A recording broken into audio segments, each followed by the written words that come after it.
Assalamualaikum warahmatullahi wabarakatuh. Ketemu lagi dengan saya Weti Yuningsi.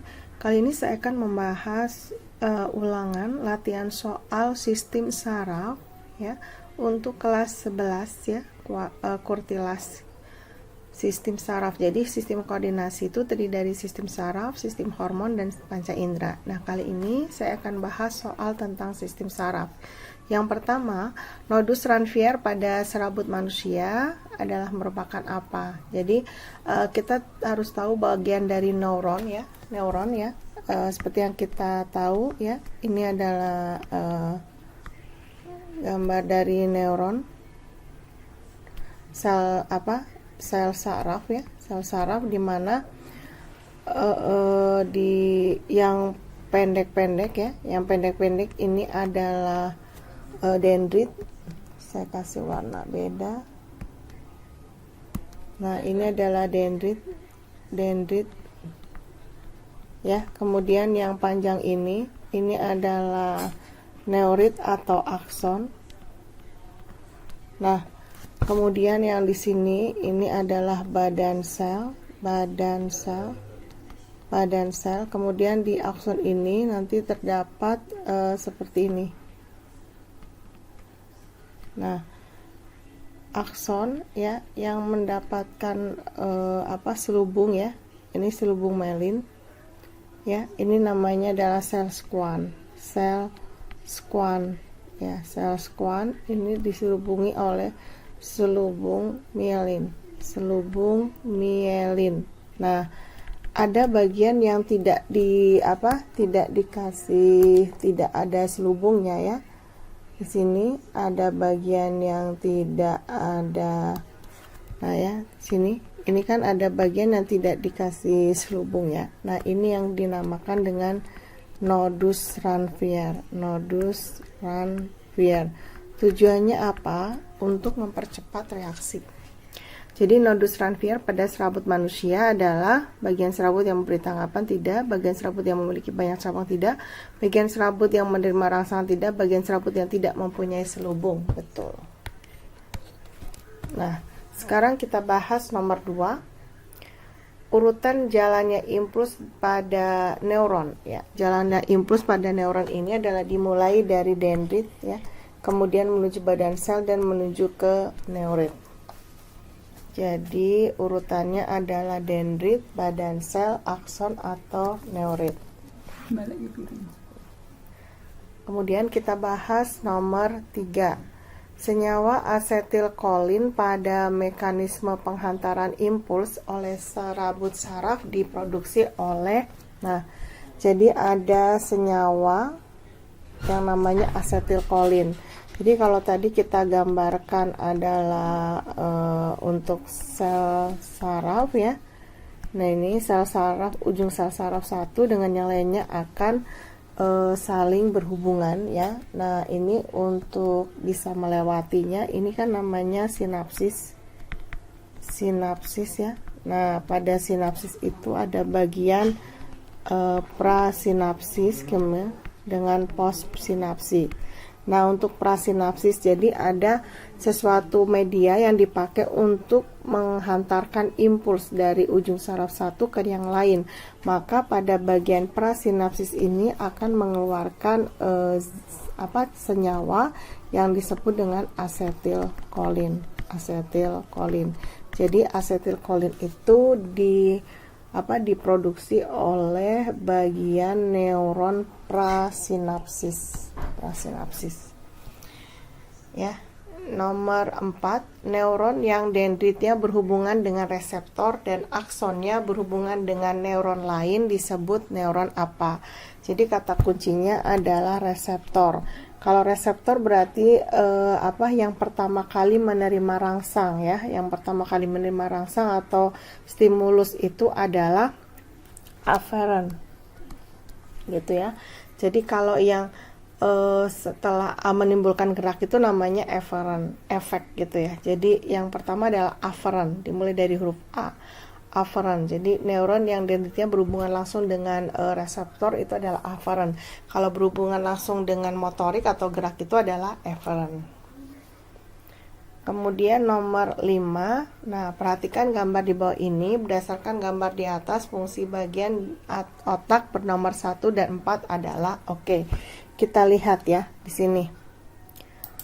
Saya perbesar. Nah, ini nomor 1 ini, yang hijau ini adalah lobus temporalis ya, temporalis.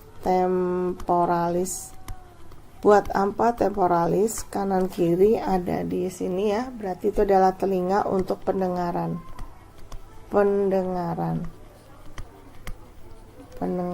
Oke, kemudian untuk yang nomor itu nomor 1 kan, nomor 2 itu dia adalah otak belakang ya, lobus frontalis ya, lobus frontalis ya. Frontalis ini ada berhubungan dengan mata. Oke, kemudian yang 3 ini adalah parietalis, lobus dari parietalis, fungsinya untuk yang pernafasan gitu ya. Kemudian yang keempat ini adalah lobus frontalis. Frontalis itu bagian depan ya, bagian depan yang digunakan untuk daya ingat atau pikiran, daya ingat, memori, pikiran ya. Jadi untuk saya kecilkan lagi. Untuk nomor 5, berdasarkan gambar di atas, fungsi bagian otak bagian bernomor 1. Nomor 1 itu adalah lobus temporalis, dengan yang nomor 4 itu adalah frontalis. Jadi temporalis pendengaran dan penglihatan, Oke. Sudah ya. Nomor 6, bagian otak yang mengendalikan dan mengatur gerakan serta keseimbangan tubuh adalah untuk keseimbangan tubuh ya, keseimbangan tubuh atau koordinasi tubuh itu adalah tugas dari cerebellum, adalah otak kecil ya. Cerebellum belum besar, jadi cerebellum itu adalah otak kecil. Kalau cerebellum ini otak besar, yang terdiri dari tadi itu ada lobus frontalis, lobus parietalis, lobus occipitalis ya, occipitalis, dan tadi occipitalis, frontalis, temporalis, parietalis. Oke. Jadi nomor 7, sistem saraf yang bertugas membawa impuls dari reseptor ke pusat saraf atau dari pusat saraf ke efektor. Sistem saraf tepi ya, jadi yang bertugas membawa impuls dari reseptor ke pusat saraf atau dari pusat saraf ke efektor adalah sistem saraf tepi. Oke. Nomor 8, saraf simpatik berpengaruh terhadap aktivitas organ tubuh. Jadi ada antagonis antara kerja dari saraf simpatik dengan saraf parasimpatik gitu ya. Nah, ini tinggal dihafalkan. Yang nomor 8 itu saraf simpatik berpengaruh ya, saraf simpatik berpengaruh pada ini mempercepat denyut jantung,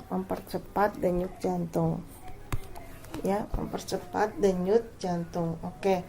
Nomor 9, uji refleks sering dilakukan dengan cara memukulkan benda lunak perlahan ke bagian bawah tempurung lutut sehingga secara tidak sadar tungkai bawah bergerak ke depan. Busur refleks yang menghasilkan gerakan itu mempunyai jalur sebagai berikut. Jadi jalurnya adalah lutut, kemudian diterima oleh saraf sensorik, kemudian adalah sumsum tulang belakang, kemudian saraf motorik, dan terjadilah gerakan menendang atau kaki. Yang D jawabannya. Kemudian yang 10, putau, morfin, dan heroin merupakan jenis narkoba yang sangat berbahaya lantaran sanggup menimbulkan kematian. Cara kerja ketiga jenis narkoba tersebut ialah menekan sistem saraf, sentra, dan mengurangi kegiatan fungsional tubuh. Putau, morfin, dan heroin merupakan psikomatrika jenis apa?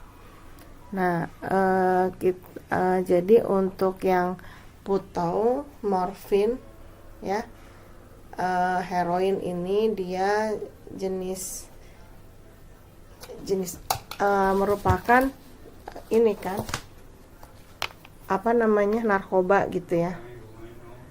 Narkoba kita bisa coba ini secara itu merupakan adiktif, benar apa enggak ya. Jadi putau, morfin, dan heroin ya, heroin, putau, morfin, heroin. Nah, dia termasuk ke jenis depresan ya, depresan ya. Jadi putau, morfin, dan heroin masuk ke dalam psikotropika jenis depresan. Oke, demikian tadi pembahasan soal-soal sistem saraf kelas 11 IPA. Mudah-mudahan bermanfaat. Tetap semangat dan tunggu pembahasan soal selanjutnya. Terima kasih. Wassalamualaikum warahmatullahi wabarakatuh.